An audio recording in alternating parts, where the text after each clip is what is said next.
Good morning, Bulls. It's Friday, January 16th. I'm Brady, here with the latest on Bullseye magazine.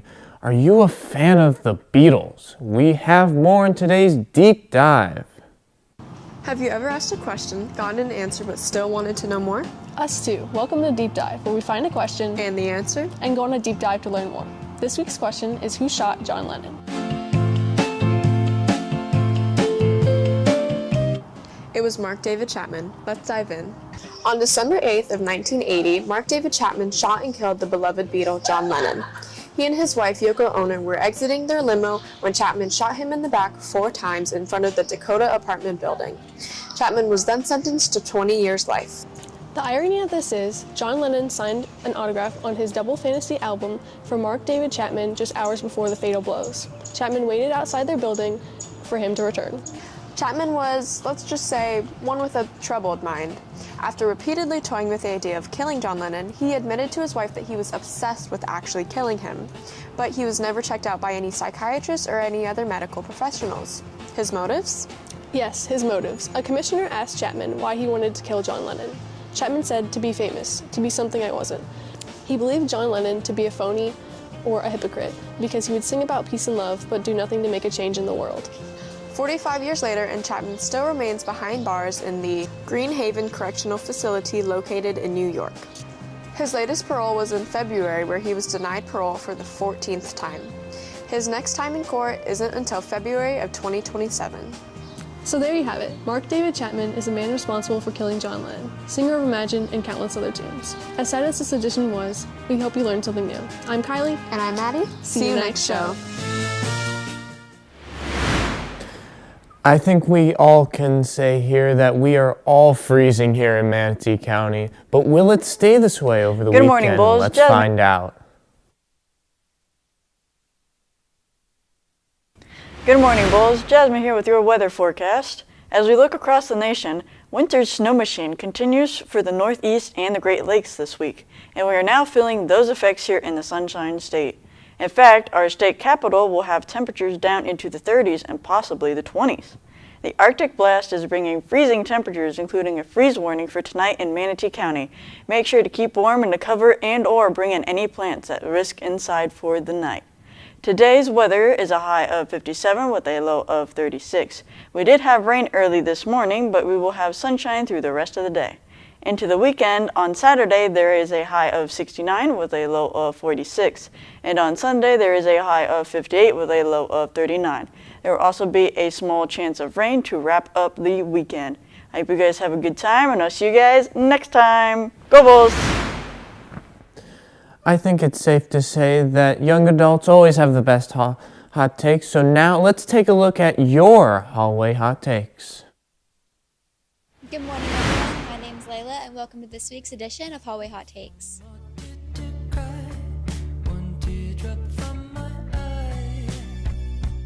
I'm here with Iani. And what's your favorite fair food and why? The funnel cake because it's just the best. I agree, thank you. I'm here with Nathan Wyatt. And what's your favorite fair food and why? Corn dogs because it's fried.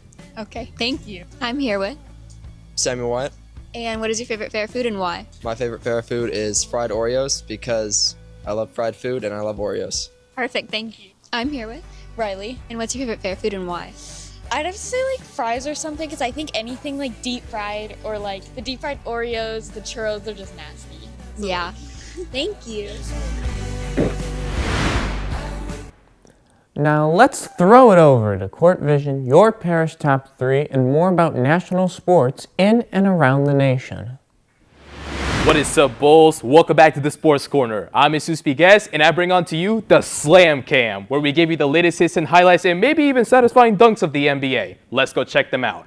To start this week off, we got Monday's match between the Brooklyn Nets and the Dallas Mavericks, and the Mavs take the win in their home court 113-105, with Cooper Flag going at it with 27 points and 3 steals, Michael Porter Jr. with 28 points, Najee Marshall finishing with 22 and 3 straight baskets down the stretch, and Klay Thompson scoring 18 off the bench with 6 6 3-pointers.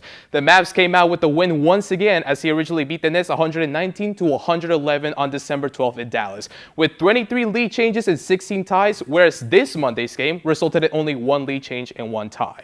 The Mavs had a good game, even if they were missing 4 of their injured starters like Anthony Davis, so let's hope we get to see more matches like these in the near future. Coming up this Friday, we got 6 matches in the late afternoon, with some featuring the Cleveland Cavaliers against the Philadelphia 76ers and the Minnesota Timberwolves against the Houston Rockets. And of course, there are way more matches this weekend for you just to watch, so stay tuned for them. That is all for this week's Slam Cam. Stay sharp. Heading it over to Will and John. Good morning, Bulls. I'm Will Kryvey. I'm here with, as always, John Carter and Oliver Rogers. Hope you guys are having a great start to your Friday morning. Let's kick it off with some sports clips. Parish Top 3.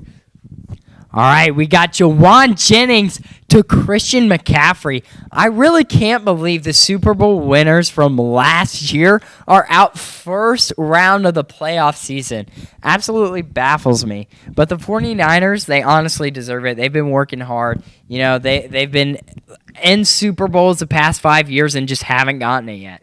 Yeah, and past that, let's talk about this play. Wide receiver Jawan Jennings to running back Christian McCaffrey in the end zone. What a catch. That's insane. But moving on, we've got high school basketball. We got the block from the teammate to his teammate. Full court, bang, wow, buzzer beater. That's pure talent. That's something you don't learn. He came out with basketball skills right out the womb. You know, honestly, I feel like to do something like that, you just like have everyone talking about you at lunch the next day, bro. Oh, yeah, for like sure. nonstop. All right, on to the next. We got some women's hockey highlights. We got Minnesota versus Minnesota State. Abby Murphy, let's look closer at that. She picks up the puck, little like Michigan action through the legs. Down. What an assist to Bella Fanal. She scores that goal, and that's one for the ages. What a highlight. You know, honestly, I couldn't even imagine. I can't even skate, let alone play hockey and skate. So doing something like this absolutely baffles me. That's so true. I every time I go to the ice skating rink, I always fall down at least a couple times. But that's all for the Parish Top 3 this week. I hope you enjoyed it. This is John Carter, Oliver Rogers, and Will Kryvey. Have a great rest of your Friday. back to the desk. Go Bulls. Now we have a special feature from our theater department. Let's take a look. Bulls Theater Company's Troupe 10185 has qualified for states with their one act at Brian the Comet. The troupe took the piece December 5th and earned straight superiors. So for our one act competition, what we have is several judges. We have usually one technical judge and 2 artistic judges, and they are scoring on 1 to 4 for many different categories, okay? And then overall, each judge can give a one act a score of fair, good, excellent, or superior. In our case, Brian the Comet was scored with straight superior. So every judge in every category gave the one act outstanding score. On top of that, they recently found out they placed second out of 30 schools in their district, being the second largest in the state. Lead Kira Wolfel was awarded the All-Star cast and Jovi Gaddis as Outstanding Supporting Performer. Awesome. Students had 40 minutes to stage the performance, complete the performance, and strike the set. We're blown away at the response for the one act. Obviously, theater is subjective, so not only did our students perform technically very well, but the judges enjoyed the play so much that they were chosen as a representative out of, for the biggest one act competition in the state of Florida. Out of those 30 schools, that was one of 5 that will be now taking that one act for adjudication at the state festival, which is the largest thespian festival in the nation.